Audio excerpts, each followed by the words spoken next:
que llegue.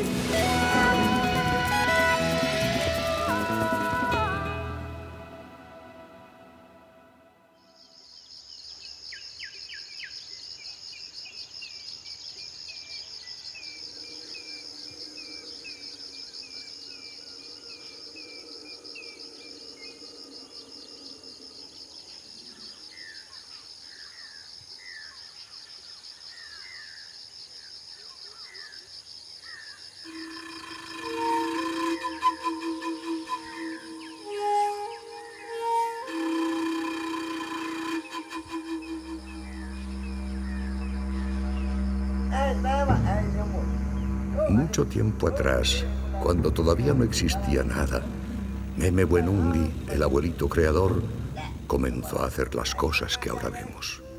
Hizo las aguas de los ríos, lagunas y caños. Creó la selva con todos sus árboles y hierbas y luego comenzó a crear los animales. Los buenos como los guanganas, pavas, paujiles, tucanes, papagayos y monos. También aparecieron los que pueden hacer daño, como el tigre y las serpientes. Después de esto, se vieron en las aguas pescados, lagartos y charapas. Y cuando el jaguar nos parió, aparecimos nosotros, los Waorani. Wenungi es como nosotros, tiene vida y piensa, como si tuviera sangre. Como una persona, la tierra respira y el agua la recorre como la sangre a nosotros. Si amamos la tierra, es porque está llena de vida. Si da vida, es porque la tiene, tanto que los animales suelen andar por ahí gritando de alegría. La tierra sostiene plantas y animales. Cuanto más la cuidemos, más vida tendrá, y ella se alegra o entristece según nuestro trato.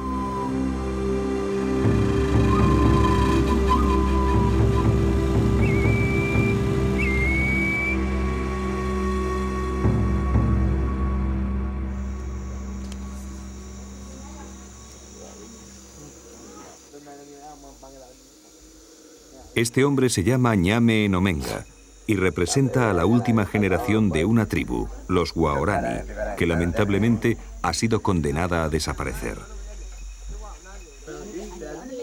Ñame vive con su familia en Nenquipari, un pequeño asentamiento a orillas del río Siripuno. Está casado con Vara y hace poco tiempo que se trasladaron a este lugar, ubicado en el corazón de la Amazonía ecuatoriana.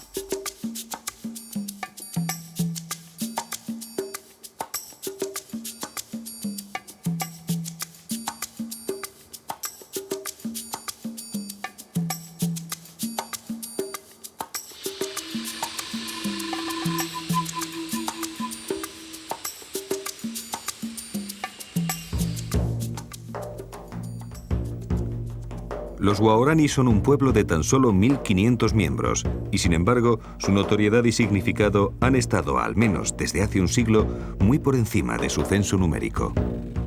Hasta hace apenas 30 años han tenido para sus vecinos características más fantasmales que humanas, llegando a dominar una extensión de selva de unos 20.000 kilómetros cuadrados. Mantuvieron en jaque a pueblos mucho más numerosos, incluso a las todopoderosas compañías petroleras y al mismísimo gobierno nacional. Pese a todo esto, seguían siendo unos perfectos desconocidos. Los Waorani no tenían pasado ni historia, surgían como de la noche de los tiempos. La mayor parte de los Waorani se asientan en las selvas que forman el Parque Nacional de Yasuní. La reserva se encuentra ubicada en la parte oriental de Ecuador, en las provincias de Napo y Pastaza, ocupando 1 millón de hectáreas de bosque húmedo tropical de la cuenca amazónica ecuatoriana.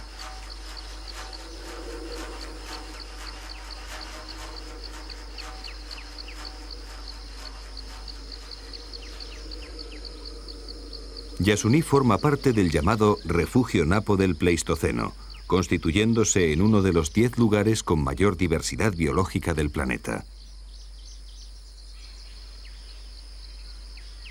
El ecosistema amazónico, y en especial su bosque lluvioso, es considerado uno de los hábitats vegetales y animales más ricos y complejos. Su característica más importante es la existencia de una prolífica flora y fauna, junto a extraordinarias variaciones de macro y microhábitats. Solo en este parque se han identificado más de 100 especies de árboles por hectárea. Para asimilar la verdadera magnitud de esta cifra, pensemos que en los bosques centroamericanos más densamente ricos no llegan a las 40 especies.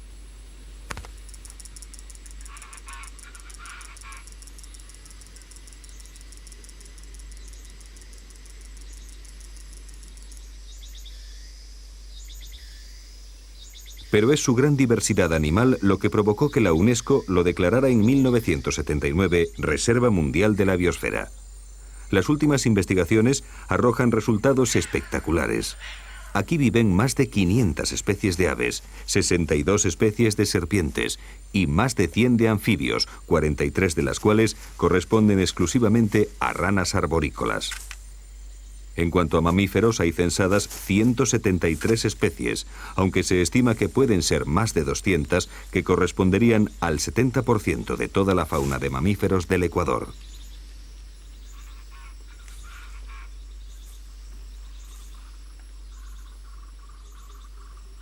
Las copas de los árboles son territorios casi exclusivos de aves y monos. Ellos buscan en las alturas una seguridad que en el oscuro suelo no está garantizada. Y es que en este mundo que habita bajo el manto amazónico, el peligro es constante y todos deben estar alerta, porque todos son vigilados por alguien más fuerte y rápido que él, y con un único objetivo: matar para comer.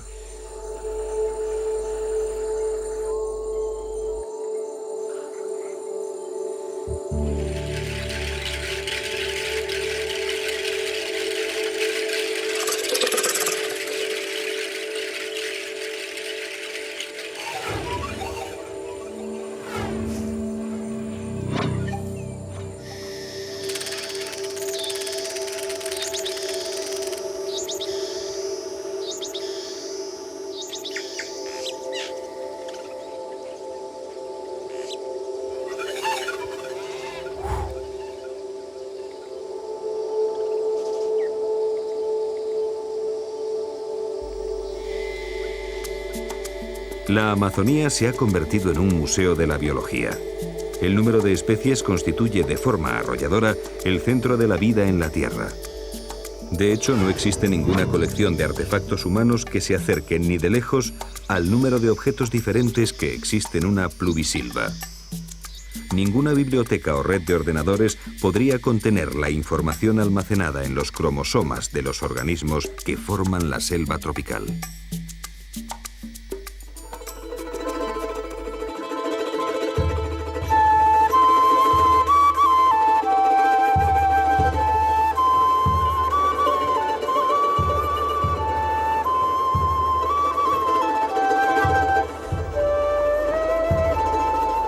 El gran manto de la selva tropical, que se extiende hasta las costas del Atlántico, tiene su origen a los pies de la cordillera de los Andes. Conforme la Tierra gana altura, la selva nublada va dejando paso al páramo y finalmente a la nieve y a los glaciares. Y de estas cumbres de nieves perpetuas nacen miles de ríos y riachuelos que han formado el Amazonas, el gran río de los ríos. Los Andes marcan una inmensa línea divisoria de aguas que cruza todo el continente sudamericano y que obliga a los ríos a dirigirse o bien al Atlántico o bien al Pacífico. Todos los que descienden hacia el Atlántico pasan a formar parte, sin excepción, del sistema amazónico, con mucho la mayor cuenca hidrográfica de la Tierra. El principal tributario del río Amazonas es el Napo, que tradicionalmente ha marcado la frontera natural de los territorios guaraní. Esta era, hasta hace 50 años, su patria soberana de bosques y agua.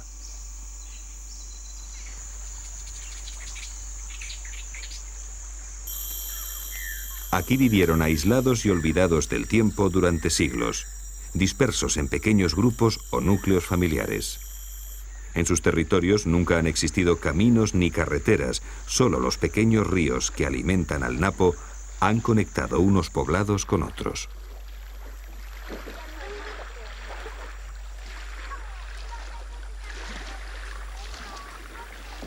Estas vías fluviales han sido su única salida hacia el exterior. Pero los guaraní no son buenos navegantes, por lo que nunca se aventuraron a realizar largos viajes y apenas tuvieron contactos con otras tribus. Nunca aprovecharon los ríos ni fabricaron canoas, consiguiéndolas por intercambio con tribus vecinas como los Shuar o los Quichuas.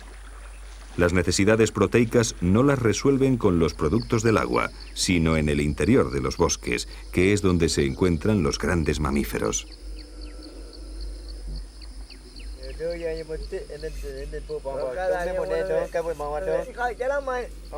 Hasta hace aproximadamente un año, Ñame y su familia vivían en Quehueiriono, uno de los poblados más importantes del río Siripuno, afluente del Napo. Pero los recursos naturales se estaban agotando y no eran suficientes para alimentar a los más de 160 miembros que formaban la comunidad. Así que Ñame decidió separarse y establecerse en un nuevo asentamiento que se encuentra a 2 jornadas a pie de Quehueiriono.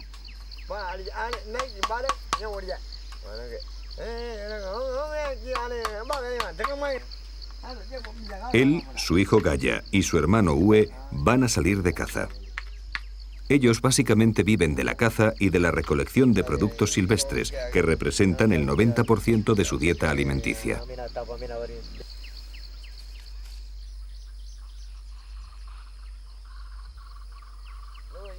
En el interior de la choza preparan sus armas. Mientras Gaya se encarga de reparar y armar las bodoqueras o cerbatanas, Ue fabrica los dardos con caña de bambú. Ñame, mientras tanto, no para de hablar contando 1001 batallas de sus días en que era el mejor cazador de Quehueiriono. Gaya y Ue escuchan por enésima vez y resignados la misma historia de siempre. En la actualidad, la mayor parte de los jóvenes han sustituido las bodoqueras por rifles y escopetas, y solo los más viejos siguen cazando con ellas.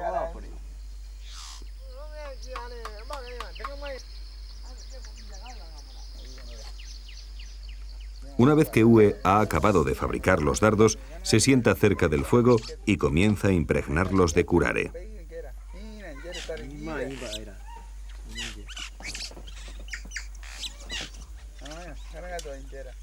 El curare es un poderoso y mortífero veneno que paraliza el sistema nervioso bloqueando los músculos del diafragma, por lo que el animal muere asfixiado.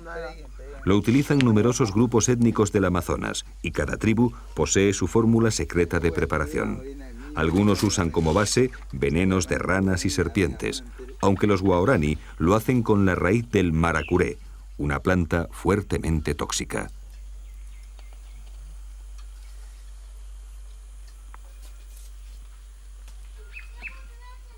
El cazador va impregnando concienzudamente cada uno de los dardos que luego deposita cerca del fuego para que el veneno se vaya secando.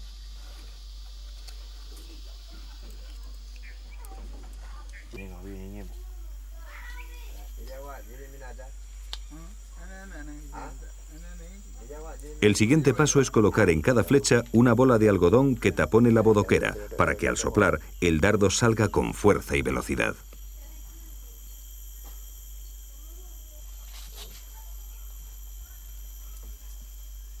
Por último, Ue utiliza la mandíbula de una piraña para hacer una muesca en el extremo impregnado de curare.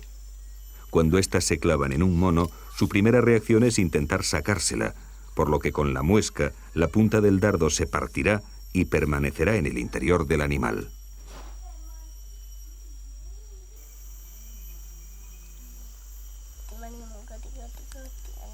Mientras tanto, Ñame prepara la lanza. Cada vez que van a salir de caza, la lanza es adornada con un tinte rojo que extraen de la huenca, una semilla que los guaraní aprecian especialmente, ya que también la usan para sus adornos corporales. Al igual que el curare, la huenca es utilizada por varias tribus amazónicas.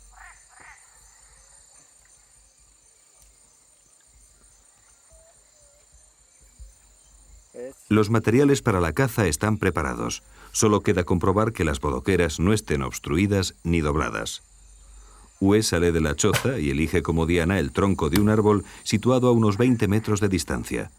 Disparar con las cerbatanas es el pasatiempo preferido por los guaraní, que continuamente hacen apuestas para ver quién es el que mejor puntería tiene.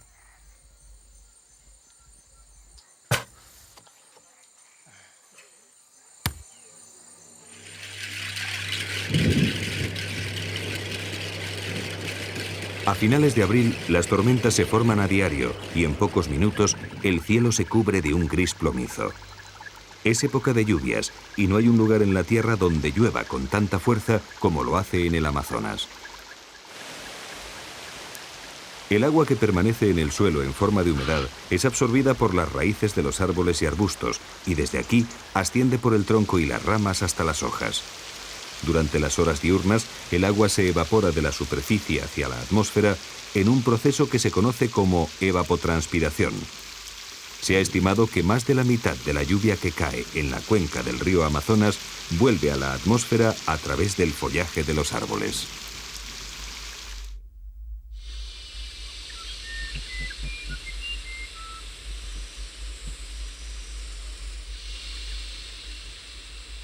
A la mañana siguiente, Ñame, su hijo pequeño Moi, Ue y Gaya abandonan Nenquipari y se adentran hacia el interior de la selva.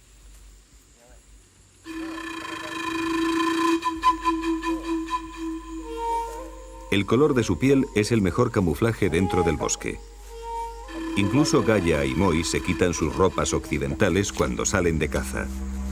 A ellos les da vergüenza ir desnudos porque lo ven como un símbolo salvaje, aunque respetan que su padre y su tío solo utilicen como vestimenta el come, un cordón alrededor de la cintura que les sujeta el pene contra la barriga.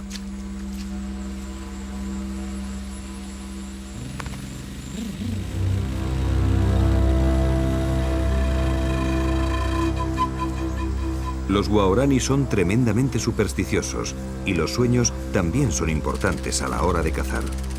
Estos pueden orientar al cazador que debe saber interpretarlos. Soñar con enamorarse o ver a una mujer son señales de buena suerte, mientras que soñar con personas muertas es señal de peligro. Para evitar la mala suerte, se debe partir de cacería 2 días después del mal sueño. Pero si han tenido uno bueno, entonces deben salir inmediatamente.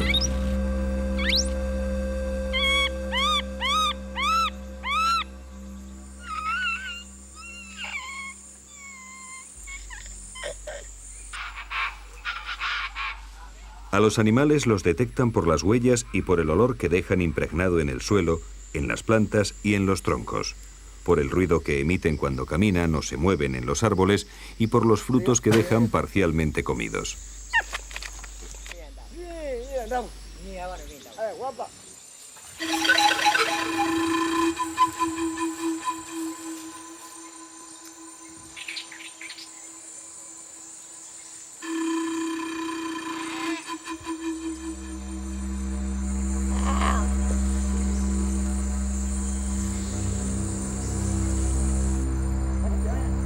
Ue ha visto saltar a un mono e imita sus sonidos para que éste responda y pueda localizarlo.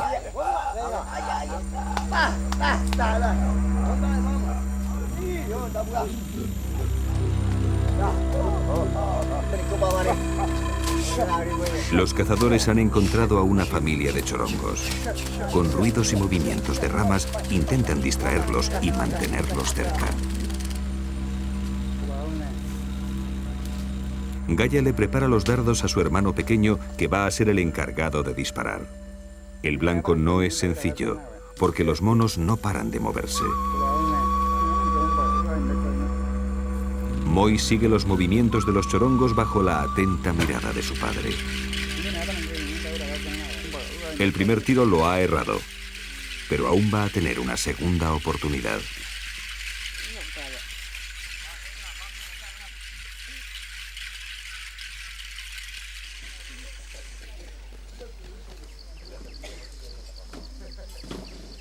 Mientras los 4 cazadores siguen intentando abatir algún mono, las mujeres permanecen en el poblado al cuidado de los pequeños y con las faenas del hogar.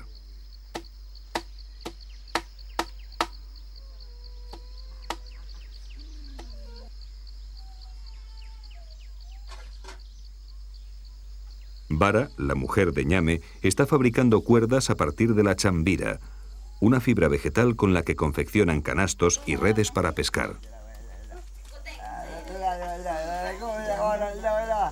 En la choza de al lado, Luana, la mujer de Gaya, prepara el tallabo, un tinte para teñir la chambira y que se obtiene machacando las hojas de un árbol al que llaman ñaña.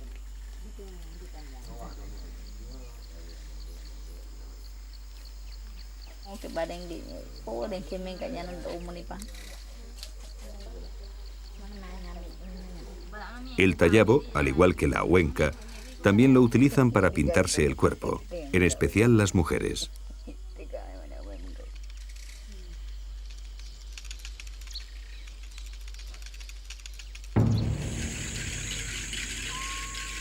Moi también desaprovechó su segunda oportunidad y los monos han conseguido escapar. Pero por suerte pronto encuentran a otro grupo y Uwe, de nuevo, trata de distraerlos con su repertorio de sonidos.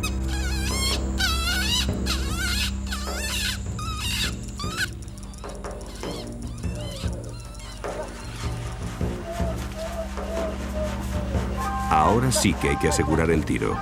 La tarde se echa encima y las nubes vuelven a cubrir el cielo amenazando con lluvia. Gaia y Uwe toman la responsabilidad.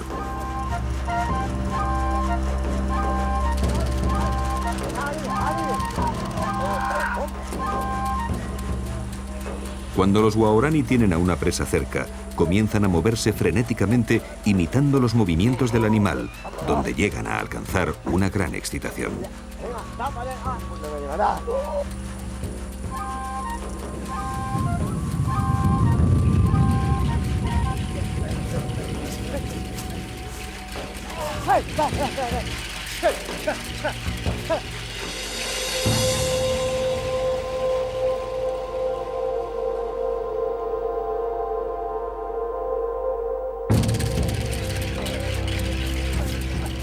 Un mono ha sido alcanzado y en pocos minutos morirá por asfixia.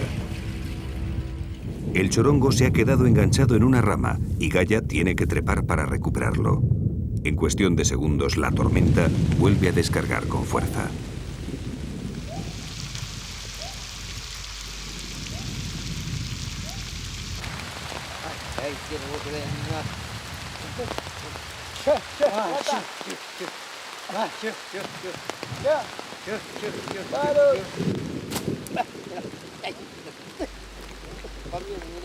Gaia le lanza el mono a Uwe, quien rápidamente lo prepara para su transporte. La lluvia arrecia y la noche está al caer. Aún les queda una buena caminata hasta Nenquipari, y ellos bien saben que caminar por la noche en la jungla puede resultar peligroso. Los Waorani consideran que el mejor momento para volver a casa es cuando las cigarras emiten sus ruidos al atardecer.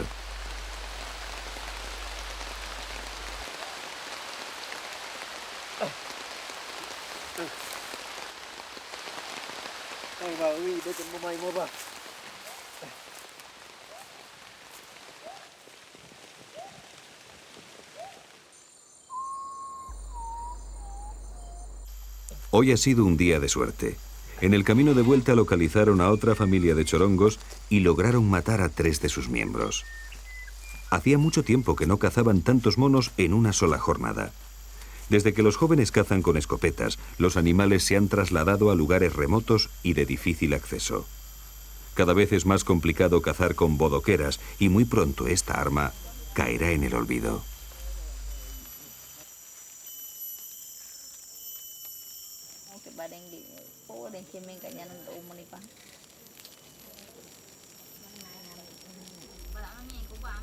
Cuando los cazadores llegan al poblado, tiran la caza al suelo, que pasa a ser propiedad de sus esposas. Los Waorani nunca guardan la carne ni saben conservarla. En cuanto esté preparada, la comerán hasta dejar los huesos limpios, aunque luego tengan que pasar varios días sin probar bocado. Las experiencias de caza inspiran muchas narraciones y conversaciones. Un cazador, cuando regresa de una cacería, es sujeto de examen por parte de toda la comunidad, y su éxito o fracaso pronto se hace de dominio público.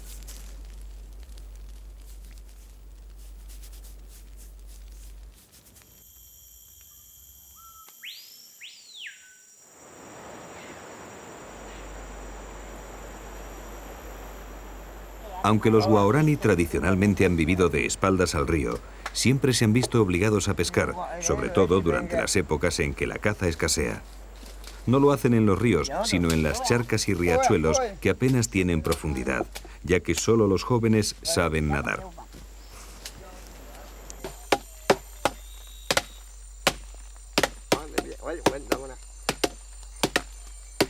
La técnica que utilizan es sencilla, pero muy productiva.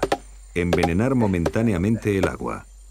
Para ello deben encontrar barbasco, una liana silvestre y no muy abundante que contiene unas sustancias tóxicas que eliminan el oxígeno del agua sin causar daño alguno al medio ambiente.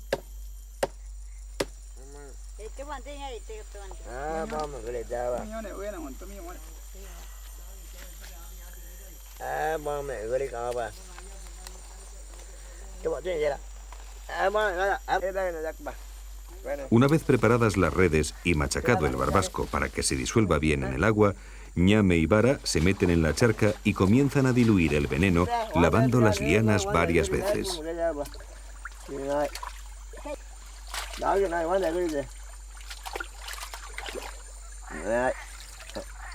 En pocos minutos, en lo que parecía una charca inmunda y sin vida, aparecen los pececillos. El matrimonio los va recogiendo cuidadosamente y almacenándolos en una hoja de banano.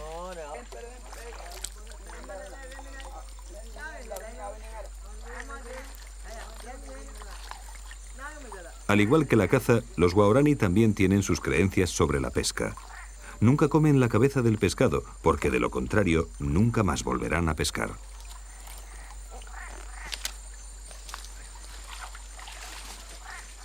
La pesca, particularmente realizada en las charcas y riachuelos tan ricos en nutrientes y que transportan partículas aluviales de las pendientes andinas, es una fuente de proteínas segura, pero ninguna sociedad amazónica basa la mayor parte de su subsistencia en el pescado.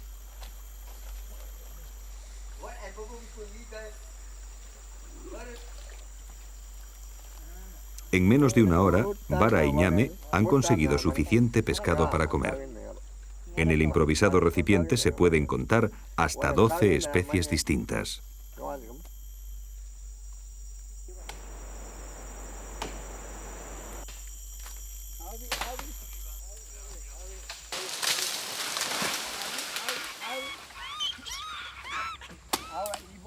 Mientras tanto, Ue y Kaya cortan árboles. Tradicionalmente estas talas se hacían para crear chacras o campos de cultivos, pero desde hace varios años los guaraní han encontrado en la madera una buena fuente de ingresos vendiéndola a los madereros colombianos.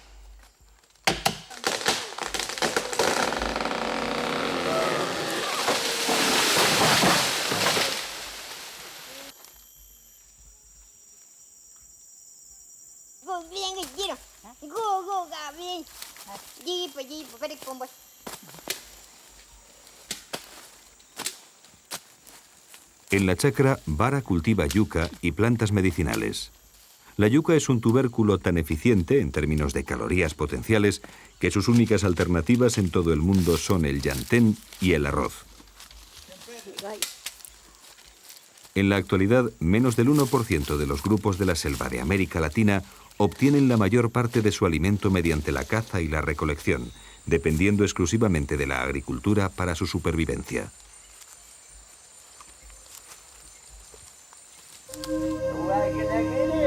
Antes, nuestra vida en la selva era una especie de inocente devenir, alejados de la civilización, del progreso y del desarrollo, hasta que llegaron los caucheros, los misioneros, las compañías petroleras y los colonos, personajes ajenos a nuestra selva, que nos quitaron la tranquilidad y nos volvieron agresivos frente a toda persona extraña.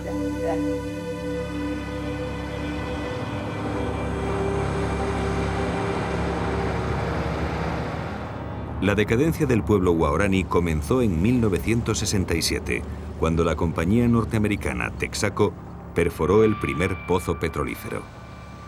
Desde entonces se han construido 22 estaciones de producción, 399 pozos y más de 500 kilómetros de oleoductos con un impacto medioambiental desolador. En 32 años se han derramado más de 70 millones de litros de petróleo crudo.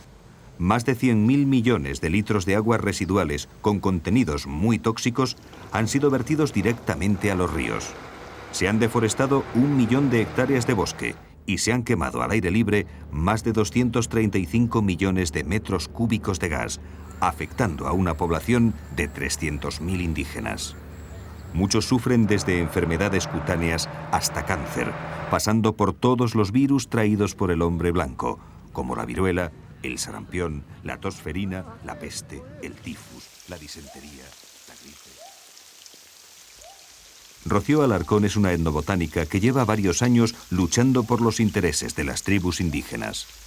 Obviamente, atrás de las compañías petroleras, atrás de las compañías madereras, hay grupos humanos de este país que buscan nuevas alternativas y que vienen a colonizar estas tierras. Entonces, y las leyes, el Estado, con su lentitud en la toma de decisión o leyes contradictorias, ha provocado que los guaraníes pierdan cada día más tierra y pierdan cada día su hábitat y por consiguiente su conocimiento. La red de puentes y carreteras creada por las multinacionales hizo accesible un territorio hasta entonces inexpugnable.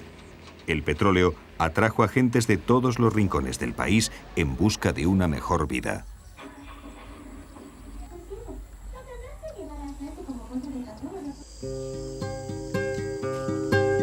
Dabo es el hijo mayor de Ñame y Vara, pero hace muchos años que no sabe nada de ellos.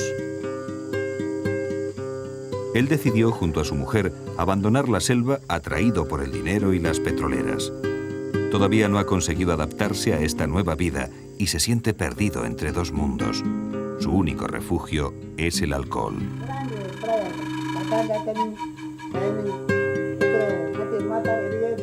Yo pensaba que venía al paraíso.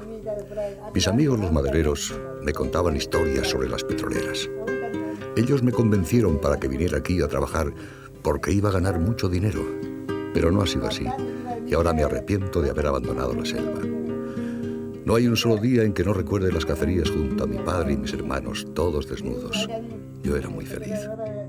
Ahora me doy cuenta de que el paraíso no es esto, sino lo que he dejado atrás, pero ya es tarde.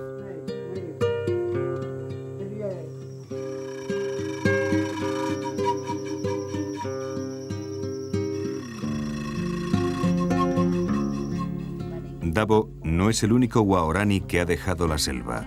Como él, otros muchos han decidido cambiar de vida y probar fortuna, pero pocos han logrado adaptarse.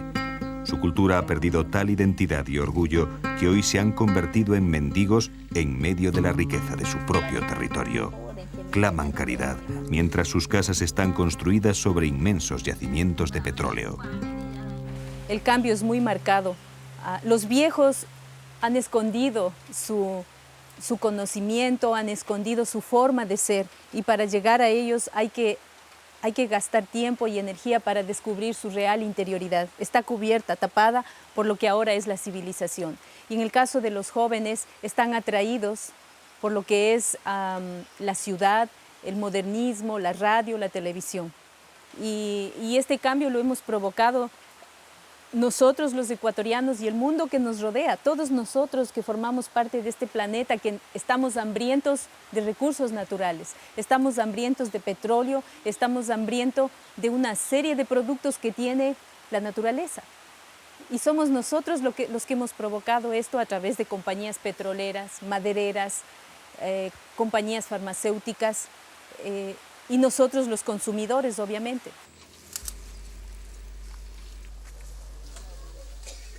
Los mayores se han resignado, pero ¿qué futuro les espera a las nuevas generaciones?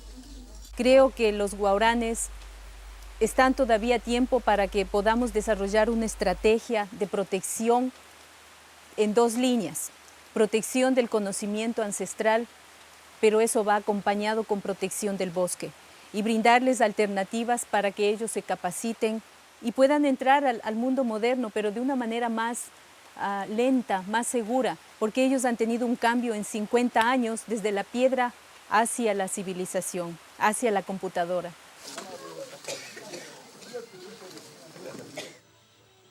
A muchas jóvenes indígenas no les queda otra salida que trabajar en los numerosos burdeles ubicados a las afueras de Coca, la ciudad más cercana a los territorios guaraní.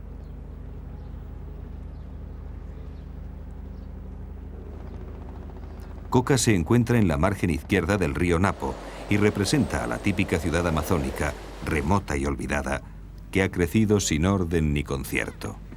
A simple vista parece una ciudad pobre, pero nada más lejos de la realidad. Aquí el dinero corre como un reguero de pólvora. Prostíbulos, cantinas, salas de juego, hoteles y restaurantes se alimentan de los petroleros que pasan varios meses recluidos en el interior de la selva. A esto hay que añadir a los madereros, mineros y a los numerosos militares que protegen las plantas petrolíferas. Para venir a Coca se venía solo por río. No había otra vía de acceso. Teníamos que salir de Quito a Ambato, de Ambato a Baños, Puyo, Tena, Misahuallí. De ahí cogíamos la canoa y veníamos a Coca. Salíamos aproximadamente 11 de la mañana y llegábamos 4 o 5 de la tarde a Coca. Era la única vía. Entonces, en veces no alcanzábamos a llegar a Coca, nos tocaba dormir en algún punto de la ribera, en alguna casa de algún colono. El río Napo pues dividía dos sectores, la parte de los colonos indígenas que estaba aquí a mano izquierda y a mano derecha. Todo ese territorio desde Misahuallí hasta Nuevo Rocafuerte, toda esa ribera era de los Aucas. No había una sola casa, no había un solo pueblo en todo ese trayecto, porque si alguno se atrevía a pasar se exponía, muchas veces les mataban. Con frecuencia a las mujeres no les mataban, se las llevaban para hacer las suyas, a los varones sí. Y recuerdo en ese tiempo, cuando estábamos aquí, los Aucas se parecían al otro lado desnudos. Y había un pequeño piquete de soldados, una guarnición. Les rogábamos que vayan y les asusten, les disparen por lo menos al aire, y se iban. Entonces nosotros vivíamos en zozobra porque algunas veces sí se pasaban los Aucas para acá.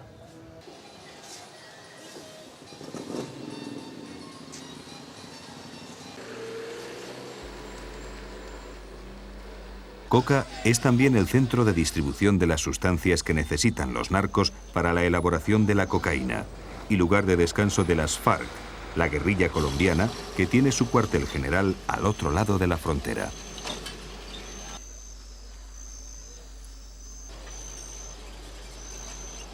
Al pasear por sus calles, uno siente que se encuentra más allá de la última frontera.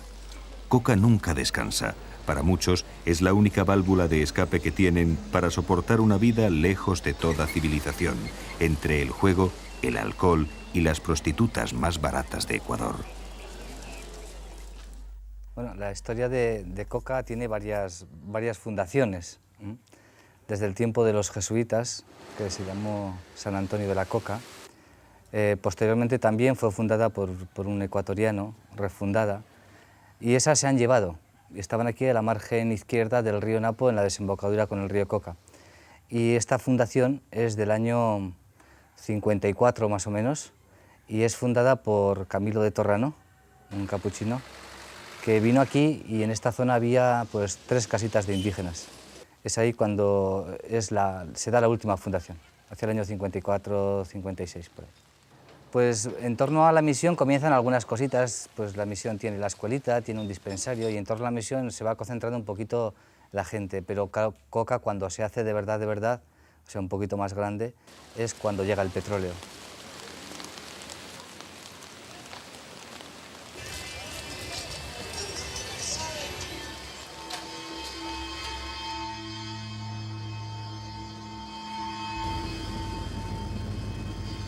Pero antes de la llegada de los petroleros, los guaraní ya habían tenido varios contactos con el hombre blanco. A principios de los años 50, el ILV, una misión evangélica norteamericana, comenzó a sobrevolar la selva tratando de localizar y contactar con tribus indígenas en un ambicioso proyecto de evangelización. Sus lazos de amistad los creaban desde el aire, lanzándoles regalos. A los guaraní se les agrupó en protectorados donde sufrieron un proceso de occidentalización brutal. Fue el comienzo de su genocidio cultural, pero también el nacimiento de un mito que aún continúa.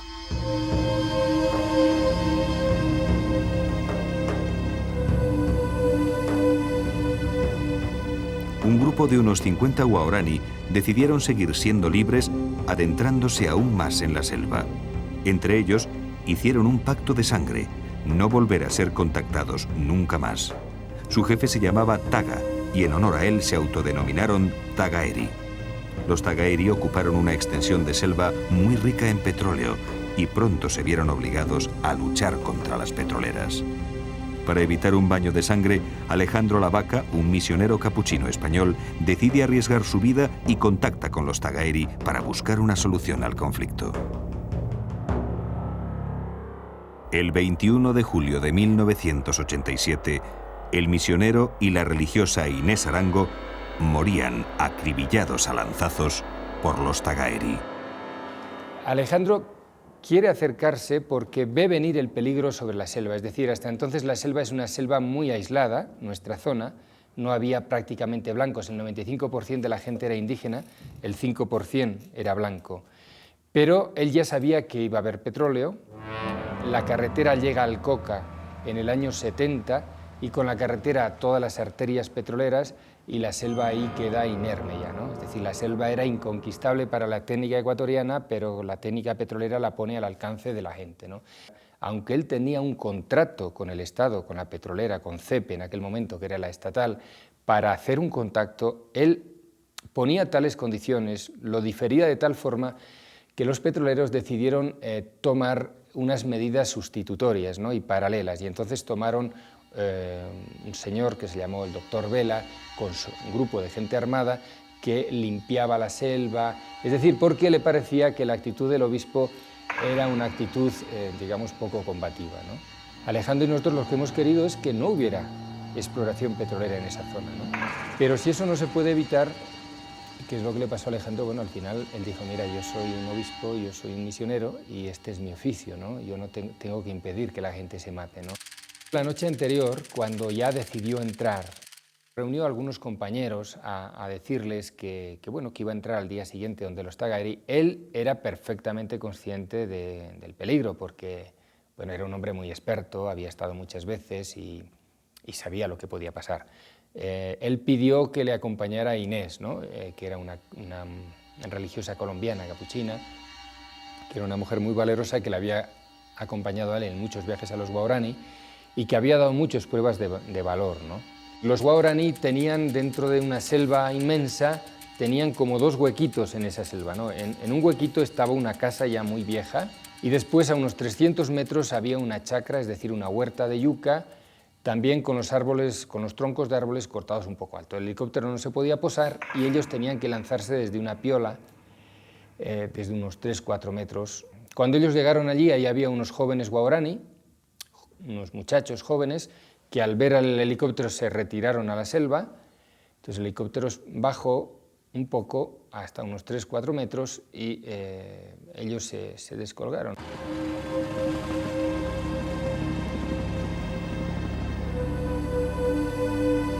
Que un obispo fuera acribillado por las lanzas guerreras de los aborígenes era algo no visto ni en tiempos del descubrimiento.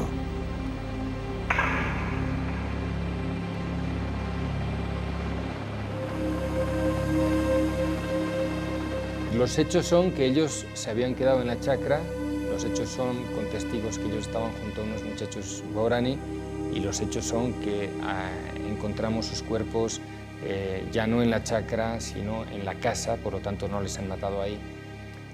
En la casa Alejandro está a unos 15 metros de la puerta de la casa y Inés está clavada junto a la puerta de la casa, ¿no? Varios años después, uno de los amigos nuestros, de los Guaraní amigos nuestros, se llamaba Babé, en una de las incursiones que hizo hacia la tierra de los Tagaeri, capturó en el monte, es decir, él se acercaba a las casas Tagaeri, y en una chacra en el monte vio 3 mujeres. De las 3 mujeres pudo capturar una, él y su grupo.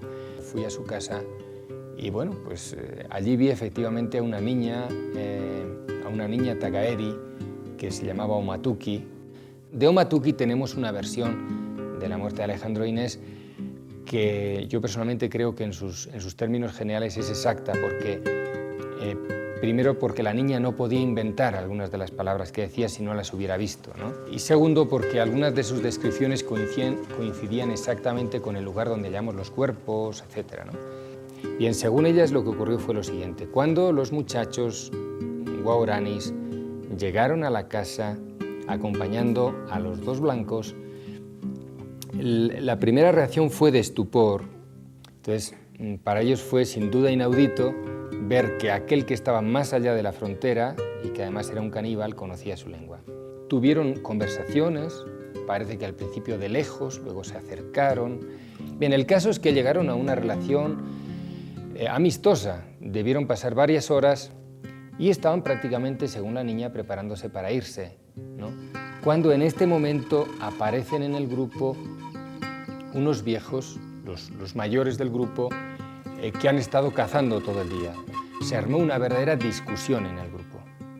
Las mujeres decían, no, ya no queremos vivir más así, ¿no? Estos van a volver donde los blancos, les van a decir que no nos maten más, que no nos ataquen más, etcétera, nos van a traer regalos, bueno. Los jóvenes, que seguramente, como siempre ocurre, aparecieron callados, y estos hombres mayores que empezaron a decir a su grupo lo que tenían que hacer. Lo que fue para mí más significativo, en la canción que dicen que cantan ahí, como suelen hacerlo, una canción que cantan antes y después de las muertes, se repite, ¿no?, esto, ¿no? Somos guerreros, somos tigres, somos cazadores, nosotros matamos, ¿no? Es una estrofa que se repite. Y después llega la segunda estrofa que dice, ellos han matado a nuestro hermano mayor, ellos han matado a nuestro jefe, nosotros debemos vengar su muerte, ¿no? Ellos nos han dejado sin líder, nos han dejado sin hermano, nosotros debemos vengar eso para ser guaraníes, ¿no?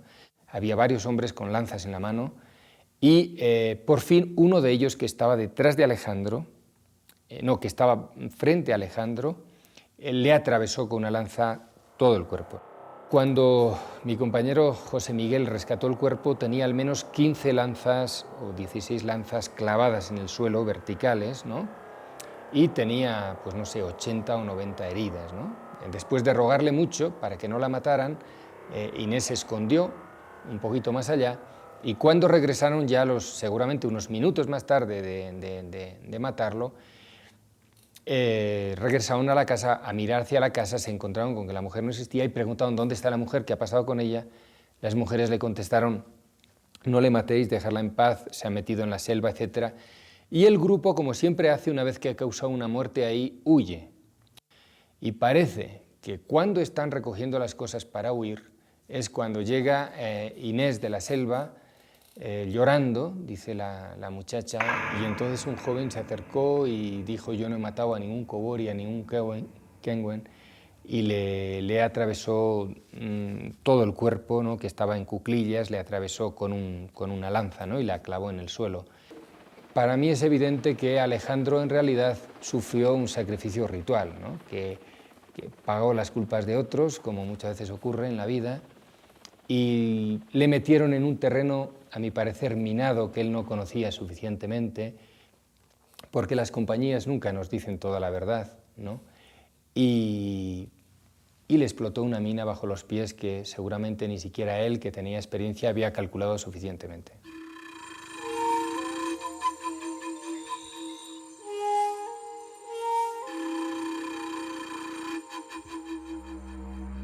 Ahora nuestra vida no es ese paraíso en medio de animales y flores, es radicalmente diferente con la presencia de las compañías petroleras. El canto de los pájaros ha sido cambiado por el bramar de las máquinas que se abren paso, penetrando en la selva virgen y reduciendo con rapidez nuestro espacio físico. Para los blancos, esta zona significaba perder un paisaje o ganar riqueza. En cambio, para nosotros, es el fin y la extinción de nuestras vidas. Miles de hectáreas de selva tropical han sido destruidas, los ríos contaminados y la espesa jungla ha visto desaparecer muchos de sus encantos.